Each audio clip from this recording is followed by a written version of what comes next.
ఎన్నికల్లో బూత్ వారీ డేటాను సార్వజనికం చేయాలని సుప్రీంకోర్టులో వేసిన పిటిషన్పై కోర్టు స్పందిస్తూ ఈ విషయంపై జోక్యం చేసుకోబోమని, ఎన్నికలు ముగుస్తున్న వేళ ఎన్నికల సంఘం యొక్క విశ్వసనీయతను ప్రశ్నార్థకంగా మార్చడానికి వీలు లేదని సుప్రీంకోర్టు స్పష్టం చేసింది.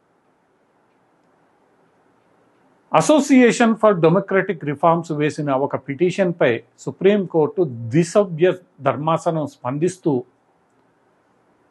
బూత్ డేటాపై ఇదివరకే కొన్ని సందర్భాల్లో చర్చ జరిగిందని, ఈ బూత్ డేటాను సార్వజనికం చేయడం వల్ల అది ఎన్నికల మధ్యలో ఇలాంటి ఆదేశాలు ఇవ్వడం వల్ల మొత్తం ప్రక్రియకు విఘాతం కలిగే అవకాశం ఉందని, దీనిపై తర్వాత చర్చించవచ్చని సుప్రీంకోర్టు పిటిషన్ను తోసిపుచ్చింది. దీంతో మరోమారు బూత్కు సంబంధించిన ఎన్నికల డేటాను బహిర్గతం చేయడం ఎంతవరకు సమంజసం అన్న చర్చ ప్రజల్లో మొదలైంది. ఎందుకంటే గతంలో ప్రతి బూతు యొక్క ఓట్లను వరుస క్రమంలో లెక్కించేవారు. అలా వరుస క్రమంలో లెక్కించిన పిమ్మట ఒక గ్రామంలో ఆ బూతులో ఎవరికి ఎన్ని ఓట్లు పడ్డాయన్న విషయంపై తీవ్రంగా చర్చలు జరిగేవి.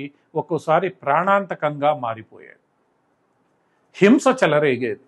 దీన్ని అరికట్టడానికి ఎన్నికల సంఘం ఆ తర్వాత కాలంలో బ్యాలెట్ బాక్సులను మిక్స్ చేసి ఈ బూత్ లెవెల్ సమాచారాన్ని అందరికీ అందకుండా, తద్వారా ఆయా గ్రామాలలో ఆయా ప్రదేశాలలో హింసను నిరోధించే ప్రయత్నం జరిగింది.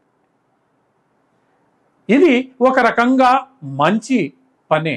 ఎందుకంటే గ్రామాలలో ఎన్నికల తర్వాత చెలరేగే హింస అంతా ఇంతగా ఉండదు. వర్టికల్గా చీలిపోయిన గ్రామాల్లో హత్యలు, ప్రతిహత్యలు కూడా జరిగిపోతూ ఉంటాయి. వ్యక్తిగత ద్వేషాలు కూడా వీటికి తోడై గ్రామాలలో హింస ఎంతో తీవ్రతరమైపోతుంది.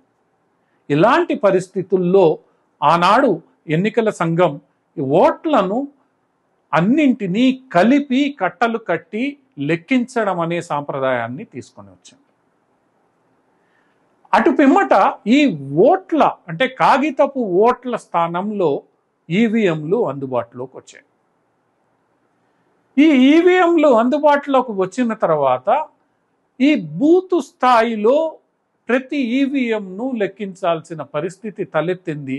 ప్రతి బూతుకు సంబంధించిన ఈవీఎంలో ఎన్ని ఓట్లు ఎవరికి నమోదయ్యాయని తెలిసే అవకాశము వచ్చింది. దీనివల్ల ప్రతి బూత్లో కూడా ఎవరు ఎవరికి ఓట్లు వేశారన్న అంచనా రాజకీయ పక్షాలు రాగలుగుతున్నాయి. దీంతో ఆయా బూతుల్లో తమకు వ్యతిరేకులను బెదిరించడం, వాళ్ళని ఓటింగ్కు రానికుండా చూడడం, వాళ్లను లేదా వాళ్ళకు సంబంధించిన ఓట్లను దొంగ ఓట్లుగా వేయడం జరుగుతోంది. అటు పిమ్మట ఓటింగ్ ముగిసిన తర్వాత అటువంటి వారిపై దాడులు, ప్రతిదాడులు కూడా జరుగుతున్నాయి.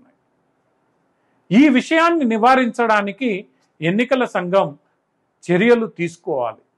ఆ చర్యల్లో భాగంగా ఈ ఈవీఎంలను, ఒక రౌండ్లో ఉన్న ఈవీఎంలను కలిపి లెక్కించి గణాంకాలను ఇవ్వడం కూడా జరుగుతోంది. ఇదంతా కూడా స్థానికంగా ఎలాంటి హింసకు తావివ్వకుండా ఓటర్లు నిర్భయంగా, ఎటువంటి ఒత్తిడికి లొంగకుండా స్వేచ్ఛగా ఓటేయడానికి వీలు కల్పించడమే. అటువంటి స్వేచ్ఛను ఈరోజు ఒక స్వచ్ఛంద సంస్థ తప్పుపడుతూ ఆ డేటాను ప్రతి ఒక్కళ్ళకి అందివ్వాలని పేర్కొనడం ఒక రకంగా గర్హనీయమే. ఎందుకంటే స్థానికంగా జరిగే ఈ అశాంతి, అల్లర్లు, అరాచకాలు, హింస తగ్గించడం కూడా ఎన్నికల సంఘం, ప్రభుత్వాల యొక్క బాధ్యత. వీటిని తగ్గించడానికి ఎన్నికల సంఘం గట్టి చర్యలు తీసుకోవాలి. అటువంటి గట్టి చర్యలలో బూతు డేటాను బయటకు ఇవ్వకుండా నివారించడం ఒకటి. ఇలా చేసిన నాడు స్థానికంగా ఓటర్లు నిర్భయంగా ఓటేయగలుగుతారు. వారిని బెదిరించడానికే ఆస్కారం ఉండదు. సుప్రీంకోర్టు ఈ విషయాలను కూడా ప్రస్తావించి ఉంటే బాగుండేది. ఎన్నికల సంఘం ఈ మొత్తం వ్యవహారంలో ఈ విషయాలన్నింటినీ సుప్రీంకోర్టు ముందు ఉంచాల్సిన అవసరం ఉంది.